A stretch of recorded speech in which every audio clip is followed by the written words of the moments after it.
Les 30 degrés sont dépassés. Pas un soupçon d'ombre sur le marais, un petit vent asséchant souffle. Les conditions sont idéales pour que le soir venu, Gaëtan tire la fleur de sel. Il faut écumer en quelque sorte la surface de l'eau, parce que c'est là que la fleur de sel se forme au cours de l'après-midi, avec le vent, la chaleur, le soleil. Ça fait une plaque sur toute la surface de l'aire sonnante. Et donc on vient épurer avec ce qu'on appelle la lousse, une espèce de grande passoire, hein. La fleur récoltée sera ensuite séchée, puis triée. Un travail tout à la main. C'est à ce prix que l'on récolte l'or blanc.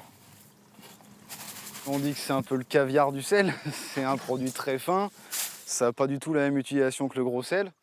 C'est quelque chose que vraiment on utilise en fin de cuisson sur une viande qu'on saupoudre sur un plat. De mémoire de Saunier Rétais, on n'a jamais vu une récolte si précoce et abondante. Il y en a qui ont commencé à produire dès début mai, alors que souvent c'est plutôt autour de mi-juin où on commence à produire. Donc là on est clairement sur un début assez carabiné et qui est plutôt chouette.